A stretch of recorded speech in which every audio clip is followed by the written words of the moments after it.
যেমন আমরা যদি মাথার উকুনের কথা চিন্তা করি, উকুনটা কি আমাদের শরীরের ভিতরে থাকে নাকি শরীরের বাহিরে থাকে?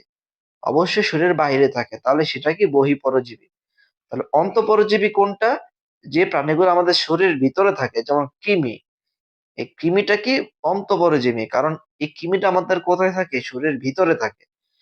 তো বহিঃপরজীবী কি বা অন্তঃপরজীবী কি, আশা করি তোমরা ক্লিয়ার হয়েছে। কিছু প্রজাতি মুক্তজীবী হিসেবে স্বাদু পানিতে বাস করে, আবার কিছু প্রজাতি লবণাক্ত পানিতে বাস করে। মানে এরা শুধু মানুষের দেহের ভিতরে বা বাইরে বসবাস করে না, এরা আবার কোথায় বসবাস করবে বলতো? এরা আবার মুক্তজীবী, মানে তোমার স্বাধীনভাবে এরা কোথায় বাস করবে? স্বাদু পানিতে বাস করবে অথবা লবণাক্ত পানিতে বাস করবে। হ্যাঁ, মানে এরা মুক্ত হয়ে বাস করতে পারে। এরা পানিতে বাস করতে পারে, আবার কোথায় বাস করতে পারে? লবণাক্ত পানিতে এরা বাস করতে পারে। তাহলে এদের জীবনটা আসলে বৈচিত্র্যময় না? এরা আবার কারণ কি? আসলে বুঝতে পারছো, এরা যে এরা প্রাণীর দেহের ভিতরে থাকে, বাইরে থাকে, আবার একা একা চলাফেরা করে। হ্যাঁ, এই তো, এই জন্য এদেরকে বলা হয় বৈচিত্র্যময় প্রাণী। তো তোমার যদি প্রশ্ন আসছে যে প্লাটি হেলমিনথিস প্রাণীদেরকে কেন বৈচিত্র্যময় বলা হয়, তো তোমরা এই লাইনগুলো বলতে পারবে আশা করি সুন্দর করে, তাই না? তো এখন দেখো, পর্বের কোন কোন প্রাণী, দেখো এই পর্বের কোন কোন প্রাণী ভেজা ও স্যাঁতসেঁতে মাটিতে বাস করে। এরা আবার কোথায় বাস করে? ভেজা ও স্যাঁতসেঁতে মাটিতে বাস করে। মানে দেখছো, এদের কোনো বসবাসের কোনো লিমিট আছে বলো? এরা কেউ শরীরের ভিতরে, বাইরে, পানিতে, আবার এখন দেখলাম কি মাটিতেও এরা বাস করে। এরা বৈচিত্র্যময় না? এরা বৈচিত্র্যময় না? আশা করি তোমাদের যদি প্রশ্ন আসে তোমরা ইজিলি সলভ করতে পারবা যে এর সাধারণ বৈশিষ্ট্য আছে কি। এদের দেহ চ্যাপ্টা ও উভলিঙ্গ। এদের দেহটা আসলে একটু চ্যাপ্টা। তুমি যদি এখানে দেখতে পাও, দেখো এদের দেহটা চ্যাপ্টা। হ্যাঁ, একটু চ্যাপ্টা আছে এদের দেহটা, তাই না? অনেকে বলবা এই, এটা তো চ্যাপ্টা না, এটা তো কেমন লম্বার মতো, এটা তো লম্বার মতো। দেখো, এটা লম্বা ঠিক আছে, বাট এর দেহটা দেখছে যে কিরকম একটু চ্যাপ্টা চ্যাপ্টা আকৃতির, তাই না? তো উভলিঙ্গ, উভলিঙ্গ তার মানে কি বুঝলাম আমরা? এদের দেহটা কি একই সাথে ছেলে আবার মেয়ে উভয় কাজ করে এদের দেহ। উভলিঙ্গ মানে কি? এদের দেহটা, এদের দেহের ভিতর ছেলে এবং মেয়ে উভয় প্রকার কাজই এরা একাই করে। হ্যাঁ, ঠিক আছে, মানে এদের দেহটা ছেলে আবার একই সাথে মেয়ে। ওকে, এখন 2 নম্বর বৈশিষ্ট্যটা দেখো কি লেখছে। 2 নম্বর বৈশিষ্ট্যটা তোমার লেখছে হলো এরা বহিঃপরজীবী বা অন্তঃপরজীবী, তাই না? বহিঃপরজীবী এদেরকে কেন বলা হয়েছে বলতো? কারণ আমরা একটু আগে পড়ে আসছি, এরা দেহের বাইরেও থাকে ভিতরেও থাকে। এই যে, হ্যাঁ, এরা দেহের বাইরেও থাকে ভিতরেও থাকে, এই জন্য এদের দেহের বাইরে কে থাকে? যেমন মাথার উকুন। ভিতরে কে থাকে? যেমন কৃমি। এই জন্য এদেরকে কি বলে? বহিঃপরজীবী বা অন্তঃপরজীবী। আশা করি বুঝতে পারছো।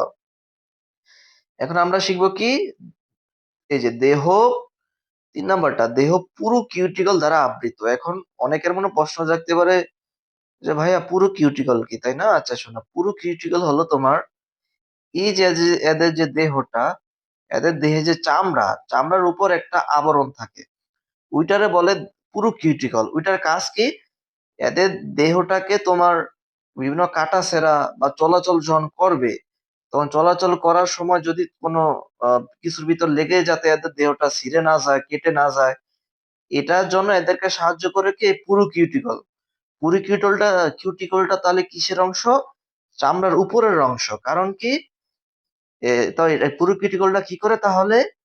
এদের চামড়া যাতে কেটে না যায় বা তোমার ক্ষতিগ্রস্ত না হয়, এই জন্য চামড়ার উপরে একটা শক্ত আবরণ থাকে, সেটারে কি বলে? পুরু কিউটিকল বলে। হ্যাঁ, এবার আশা করি এটা বুঝতে পারছো। এবার আমরা শিখবো কি, এই যে এটা দেহে চোষক ও আংটা থাকে। এখন চোষক দিয়ে তারা কি করবে? চোষক দিয়ে তারা বিভিন্ন খাবার খাবে, যেমন খাবার চুষে চুষে খাবে। হ্যাঁ, এই জন্য এদের দেহে কি থাকে? চোষক থাকে। আংটা কি? এদের শরীরে বিভিন্ন জায়গায় যাতে এরা তাদের শরীরকে আটকে রাখতে পারে, এরা যাতে বিভিন্ন জিনিসে বা বিভিন্ন জায়গায় তাদের নিজের শরীরটাকে তারা আটকে রাখতে পারে, এই জন্য এদের কি থাকে? আংটা থাকে। আংটা না থাকলে তারা কি হাঁটাচলা করতে পারতো? পারতো না, তারা তো হাঁটতে গেলে পড়ে যেত। এই আংটার মাধ্যমে তারা বিভিন্ন জায়গায় তাদের দেহকে আটকে রাখে। হ্যাঁ, তারা পড়ে যায় না। তো চোষকের কাজ কি? তারা খাবার চুষে চুষে খায়। আংটার কাজ কি? তাদের দেহকে তারা আটকে রেখে চলাচল করতে তারা পারে। হ্যাঁ, তাদেরকে সাহায্য করে চলাচল করতে এই আংটাটা। এখন দেখো যে দেহ শিখাঙ্গ নামে কি বিশেষ অঙ্গ থাকে। এগুলো কি অঙ্গ হিসেবে পরিচিত বলতো? রেচন অঙ্গ হিসেবে পরিচিত। তো এটা শুনো, আবার বলে দেই, এটা কিন্তু পরীক্ষা খুব ইম্পর্টেন্ট। শোনো, তো তোমাদের যদি প্রশ্ন আসে যে দেহে শিখাঙ্গ নামে একটা বিশেষ অঙ্গ থাকে, এগুলো কিসের কাজ করে, তাহলে তোমরা কি করবা বলো তো? কি অ্যান্সার দিবা? রেচন অঙ্গ হিসেবে কাজ করে। এখন রেচন অঙ্গ কি আমি তোমাদের বলে দিচ্ছি। এই রেচন অঙ্গের মাধ্যমে তাদের শরীরের ভিতর যেই তোমার বর্জ্য পদার্থ থাকে, যেমন তাদের শরীরের ভিতর যেমন পানি থাকে, বর্জ্য পানি থাকে, ওগুলোকে তারা প্রস্রাবের ভিতর বের করে দেয়। মানে ধরো, রেচন অঙ্গ ধরতে পারো একটা প্রস্রাবের কাজ করে। এদের শরীরের ভিতর যত তোমার ক্ষতিকর পদার্থ আছে, সবগুলো ক্ষতিকর পদার্থকে এরা প্রস্রাবের মাধ্যমে কি করে দেয়? বের করে দেয়। ওই কাজটা কিসের মাধ্যমে করে? এই রেচন অঙ্গের মাধ্যমে করে। হ্যাঁ, তো আশা করি রেচন অঙ্গটা কি তোমরা বুঝতে পারছো। তারপরে তোমার হলো কি পৌষ্টিক তন্ত্র। পৌষ্টিক তন্ত্রটা কি?